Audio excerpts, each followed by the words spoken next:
자, 오늘 성경 말씀은 요한복음 6장 59절에서 71절 말씀입니다.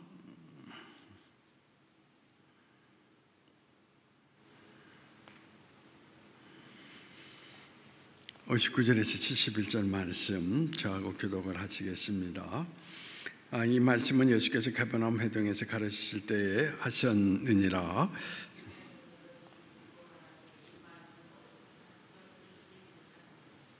예수께서 스스로 제자들이 이 말씀에 대하여 수근거리는 줄 아시고 이르시되 이 말이 너희에게 걸림이 되느냐?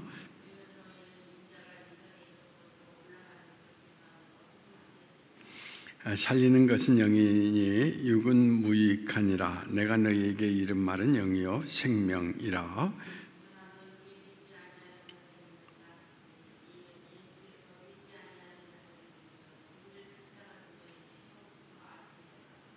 또 이르시되 그러므로 전에 너희에게 말하기를 내 아버지께서 오게 하여 주지 아니하시면 누구든지 내게로 올 수 없다 하였느니라 하시니라.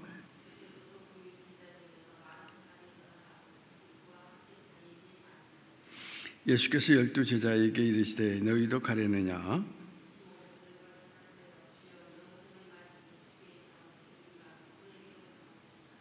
우리가 주는 하나님의 거룩하신 자이신 줄 믿고 알았사옵나이다.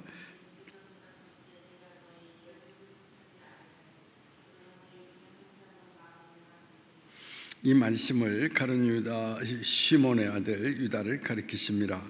그는 12 중에 하나로 예수를 발자르라.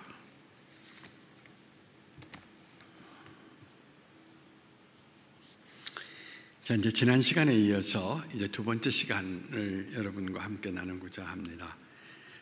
예수님께서 오병이어의 기적과 수많은 그 병자를 고치셨을 때 수많은 군중들이 모여서 저분을 우리의 왕으로 삼으시면은 우리의 삶의 모든 것들이 해결되겠다라고 생각을 했습니다. 경제적인 문제도 해결되고 또 질병의 모든 문제도 해결되고 그런 모든 문제들을 해결할 수 있다라고 이야기를 했습니다. 그래서 예수님을 이 세상의 왕으로 그들이 모셔서 섬기려고 하였는데 예수님께서 그 모든 것들을 다 부인하고 그들의 곁을 떠나가시는 것을 찾아볼 수 있습니다.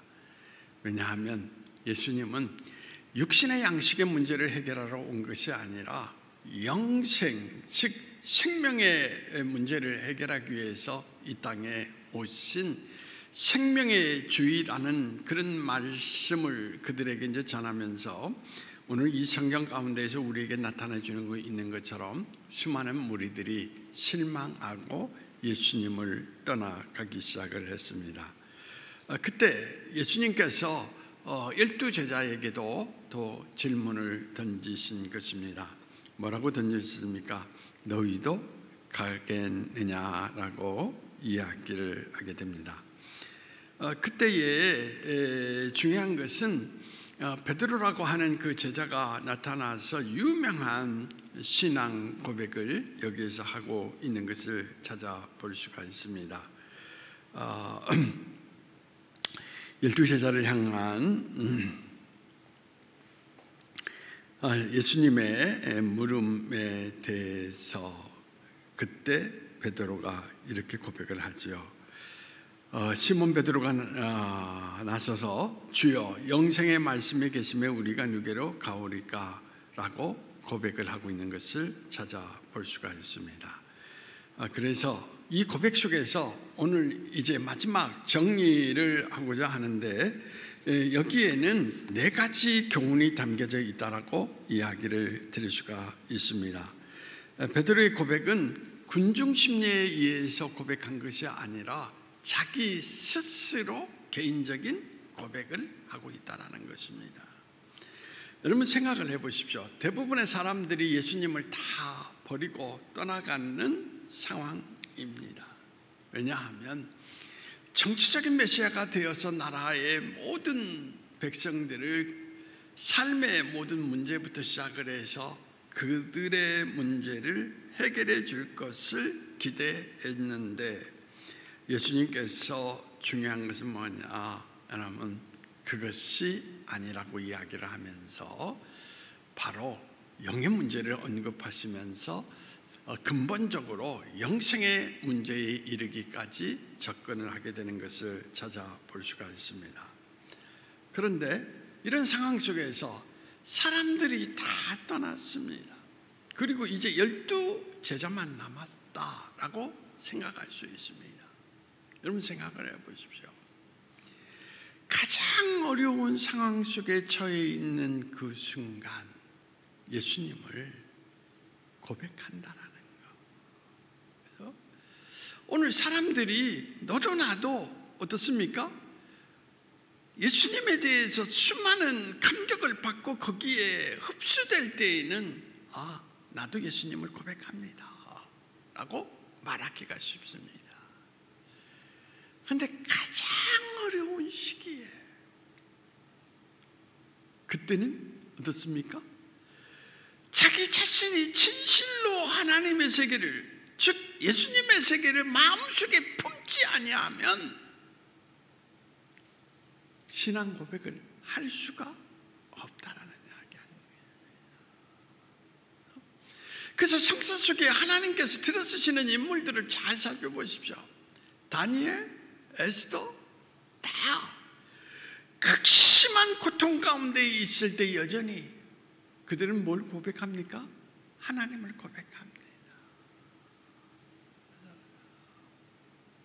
하박국 선지자도 그런 이야기를 하고 있지 않습니까? 포도원의 열매가 없을지라도 라고 이야기하면서. 그래서 자, 여러분, 주의 영생의 말씀에 계시니 누구로 가오리까? 여러분, 바로 이 그 말씀은 이미 베드로가 여러분 지식적인 예수 그리스도가 아니라 지난날 바닷가에서 예수님을 경험하면서 그때 뭐라고 생각을 했습니까? 주여 고백을 하면서 나는 죄인입니다. 그러면서 예수 그리스도를 분명히 뭐냐면 몸으로 체득하면서 예수님을 이미 자기의 인생 가운데 심었다라고 이야기를 드릴 수가 있습니다. 뼛속 깊이 새겨진 예수 그리스도를 이제 사람들이 다 떠난다라고, 예수님의 시대가 지나갔다? 절망하면서 나도 간다? 아니라는 이야기인 것입니다. 여전히 오늘 여기에서 중요한 것은 뭐냐 하면 자기의 신앙을 고백하고 있는 것을 찾아볼 수가 있습니다.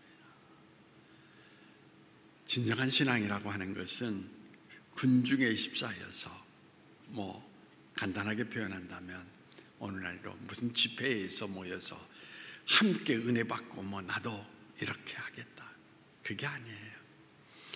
하나님과의 일대의 관계 속에서 내 삶의 모든 고난과 역경 가운데에도 하나님은 여전히 어떻습니까?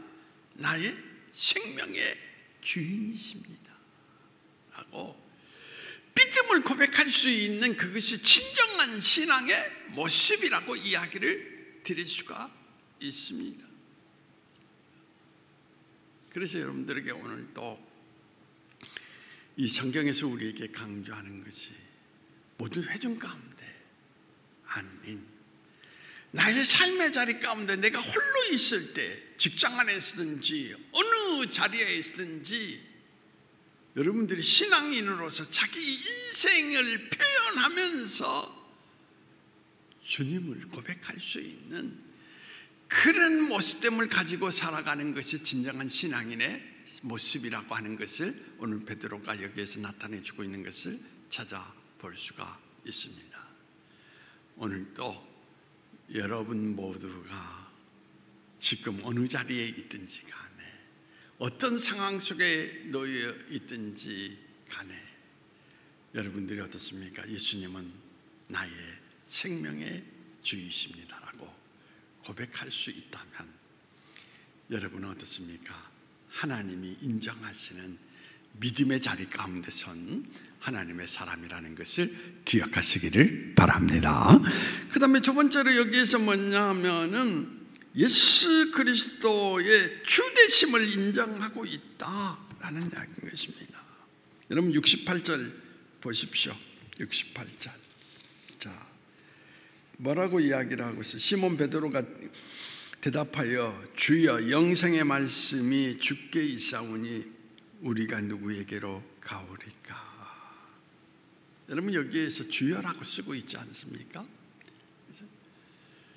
여러분들이 예수님께서 바닷가에서 만났을 때 여러분 베드로가 처음으로 고백하면 선생님이라고 이야기를 했거든요. 선생님이 이제 확실하게 주님이라는 표현을 쓰고 있다라는 것입니다. 그러면서 69절 말씀을 읽어보시면 우리가 주는 하나님의 거룩한 자이신 줄을 믿고 알았사옵나이다. 분명히 예수님의 신성, 예수님은 보통 분이 아니라 인간이 아니라 뭐다? 하나님이십니다 라는 것을 고백하고 있는 것을 찾아볼 수 있습니다. 그래서 하나님이 보내신 분으로서 단순한 사람이 아니라 여러분 우리의 모든 삶을 통치하시고 다스리시는 우리의 뭐가 된다? 주인이 되신다라는 것을 고백하고 있다라는 것입니다. 여러분 믿음의 사람들을 다 여러분들이 분석을 해 보십시오.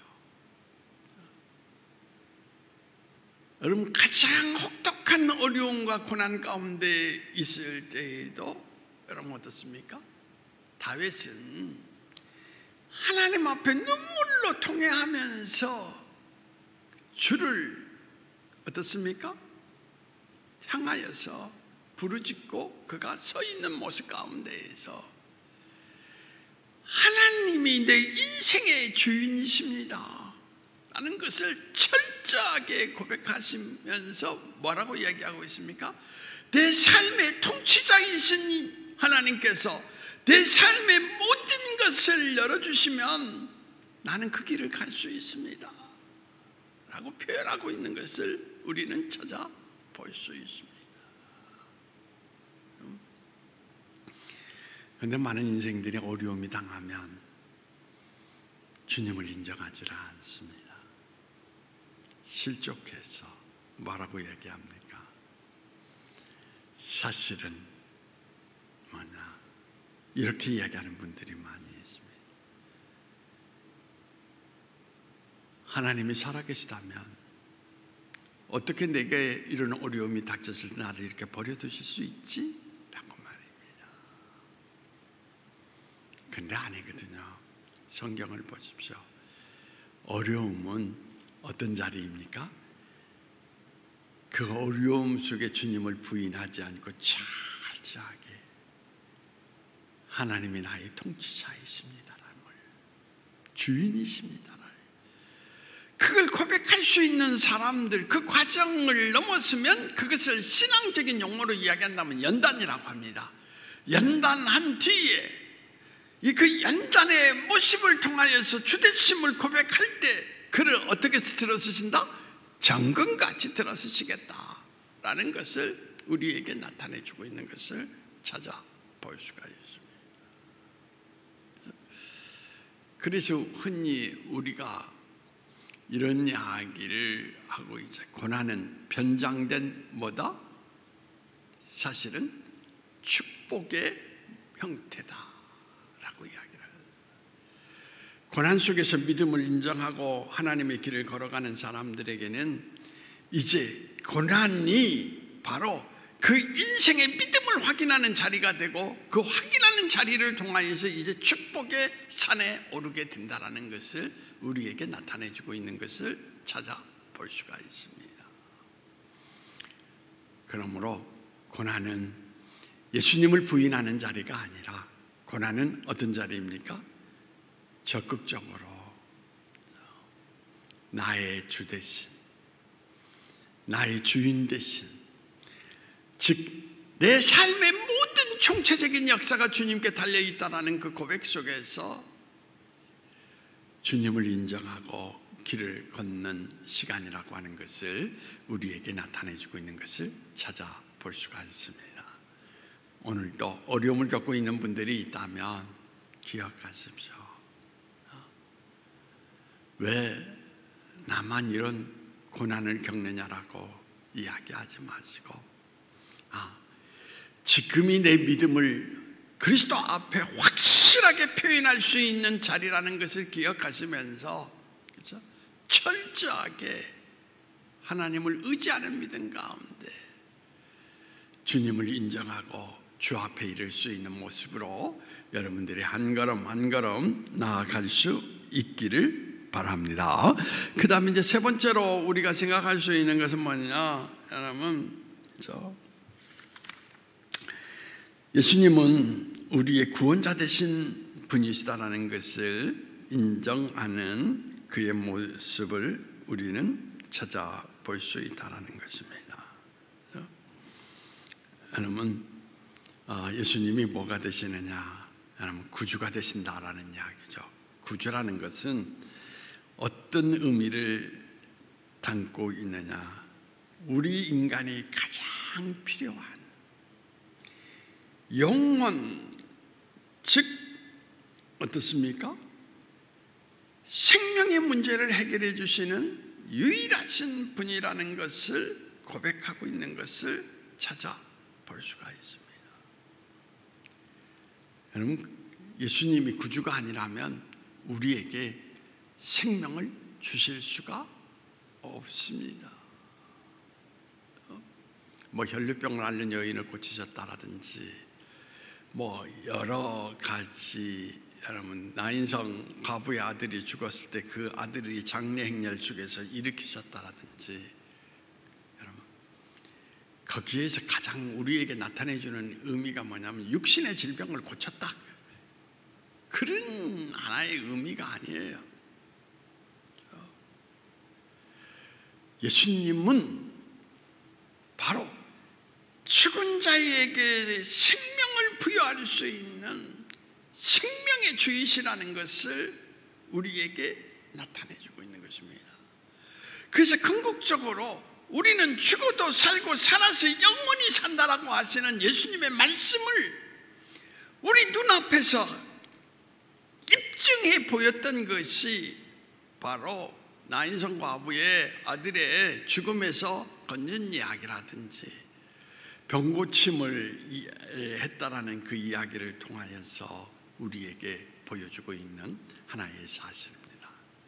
예수님은 언제나 지금 육신의 생명에 초점을 맞추고 있는 것이 아니라 인간의 최대의 적인 죽음의 문제를 해결하기 위해서 우리 가운데 오신 구원해 주라는 것을 우리에게 나타내 주고 있다는 이야기인 것입니다.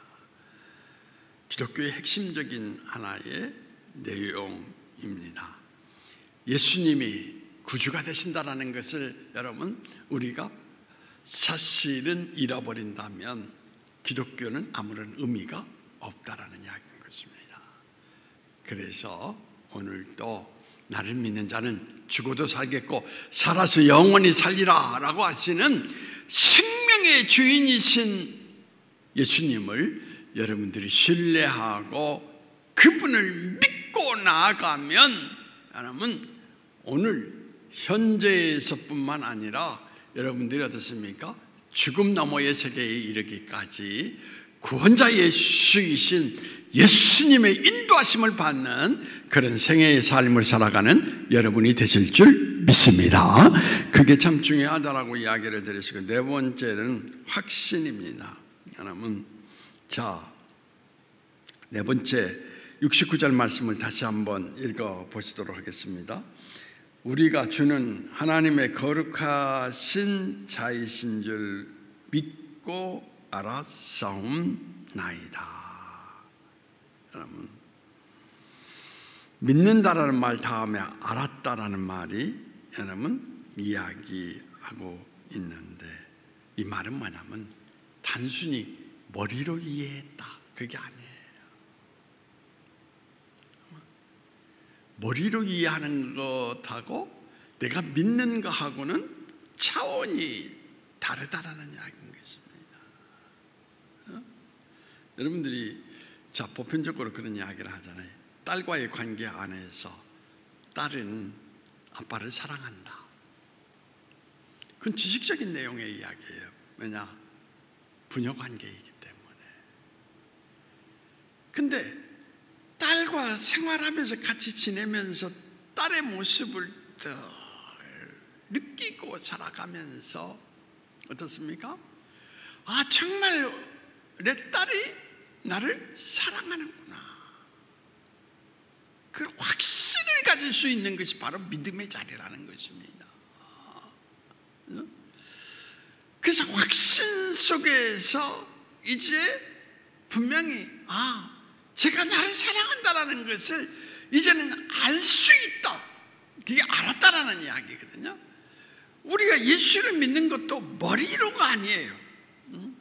예수님이 정말 구주라는 것을 뭡니까? 신앙의 여정의 길을 걸어가면서 그분을 내 삶으로, 내 몸으로 체득을 하는 거예요. 그게 일어날 때 믿음이 갖게 되는 것입니다. 머리의 신앙은 항상 그 한계가 있어요. 뭐냐? 의심의 한계에서 벗어나지 못한다라는 이야기인 것입니다. 그래서 여러분들이 빌립보서 3장 8절에서 10절 말씀에 보면은 바울 사도가 이런 고백을 합니다. 나는 예수 그리스도를 위해서 모든 것을 다 배설물처럼 버렸다라고 이야기를 합니다. 그러면서 거기에서 가장 중요한 단어가 나는 예수를 안다, 알았기 때문에 버릴 수 있었다라는 이야기를 하고 있거든요.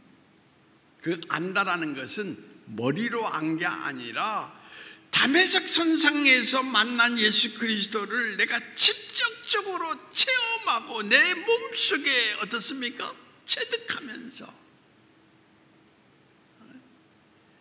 이제는 그가 나의 하나님이신 것을 알았기 때문에 나는 이제 내가 가지고 있는 고상한 지식이나 모든 것들을 다 과감없이 버리고 그를 따라간다 라고 표현을 하고 있거든요. 이게 아는 거예요. 이게 아는 거. 뭐 성경 지식으로 아는 게 아니라 내 몸으로 아는 거. 이런 하나의 고백 속에서 뭐냐? 베드로가 서 있는 것을 우리는 찾아볼 수 있습니다. 저는 여기에서 그런 생각을 해요. 여러분, 신앙생활이라는 것은 오래 하느냐 적게 하느냐 그게 중요한 게 아니에요. 사실은 오늘 이 성경 본문의 내용에 이르기까지 베드로는 예수님을 만난 지 아직 어떻습니까? 짧은 시간 속에 있습니다. 근데 믿음의 확신을 가지고 있다라는 것입니다. 여기서 생각할 수 있는 것이 뭐냐면 교회 다닌다라고 그게 중요한 게 아니에요. 교회 생활한다라고 다 믿음 있는 게 아닙니다.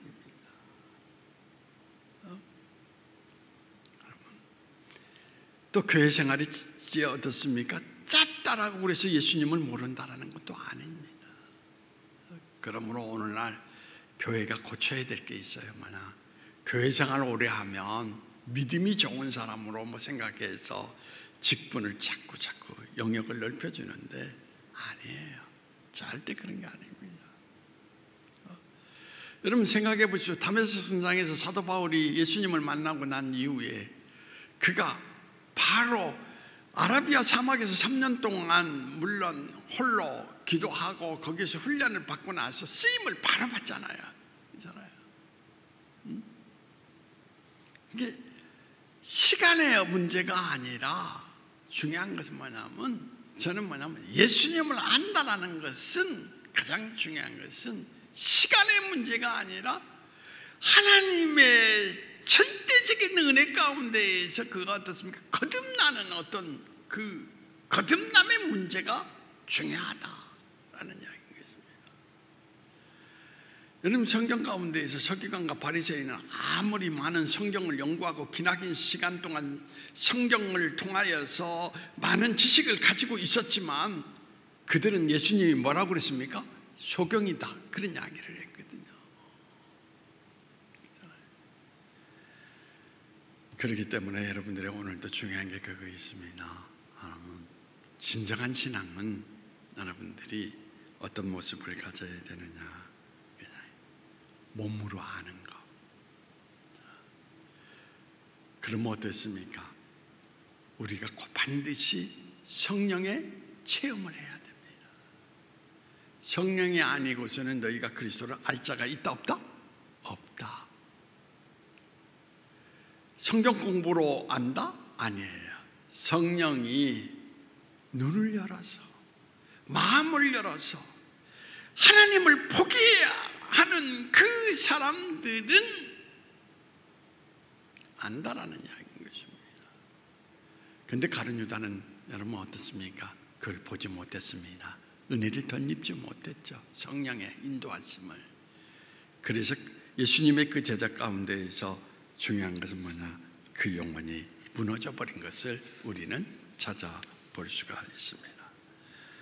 나중에 결국은 어떻습니까? 마띠아라고 하는 그 사람이 제비의 뽑기를 통하여서 12사도의 그 반열 가운데 들어가게 되는데, 여러분, 저는 여러분들이 예수님을 정말 알아서 머리로 아는 게 아니라 가슴으로 알고 마음으로 알고 영으로 알아서 어떤 삶의 자리 가운데 있든지 간에 베드로처럼 영생의 말씀이 있으니 내가 누구로 가오리까? 라고 고백한다면 저는 확신합니다. 여러분은 베드로처럼 하나님이 들어서시고 하나님이 계획한 사람으로서 인생의 모든 길을 펼쳐나갈 수 있는 놀라운 사람들이 되실 줄 믿습니다. 그러므로 여러분들이 오늘도 그러죠. 여러분, 기도자의 마음 가운데에서 여러분 늘 하나님을 구하십시오. 갈망하십시오. 구하고 두드리고 찾는 자에게 주신다고 하지 않았습니까? 그렇죠?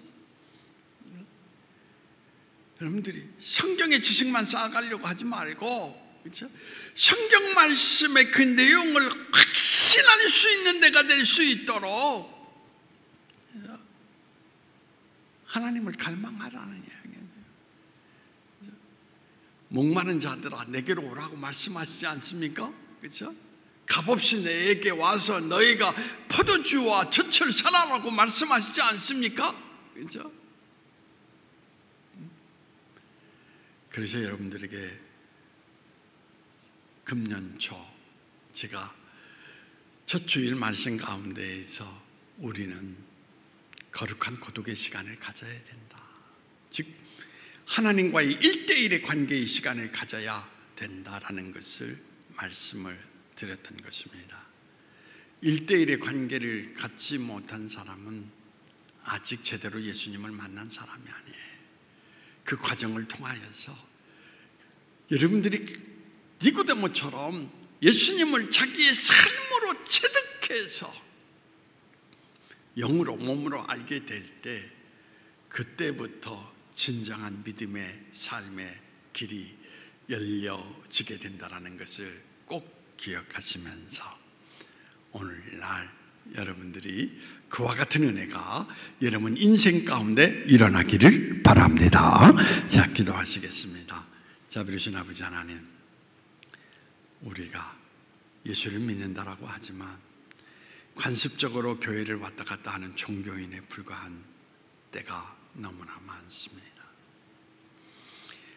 베드로처럼 우리도 이제 영생의 말씀이 주께 있사오니 누구에게로 가오리까라고 하면서 예수님을 인정하고 예수님의 확신 속에서 믿음으로 주님과 함께 어떤 상황 속에서든지 길을 걷는 하나님의 지체가 되게 하여 주심으로 말미암아 주님, 이제 예수님이 원하시는 뜻, 예수님께서 계획하신 그 도구로 이 땅의 세계를 살아가면서 쓰임받는 하나님의 사람으로 인생 살아갈 수 있도록 성령을 통하여서 우리를 깨우쳐 주시고 날마다 인도해 주시기를 원합니다. 오늘도 하나님의 자비하신 은총이 없이는 우리는 예수님을 알 수가 없습니다. 이 밤에 찾아오셔서 눈을 열어주옵소서, 마음의 문을 열어주옵소서. 주님, 그리고 그 안에 거하셔서 주님의 세계를 보게 하시고 느끼게 하게 하여 주심으로 말미암아 그 예수님을 이제는 전적으로 신뢰하며 믿음 가운데 우리 인생의 길을 걷는 믿음의 사람으로 우리 인생이 변화될 수 있도록 주님께서 성령을 통하여 역사해 주시기를 소망하오며 나사렛 예수님의 이름으로 기도하옵나이다. 아멘.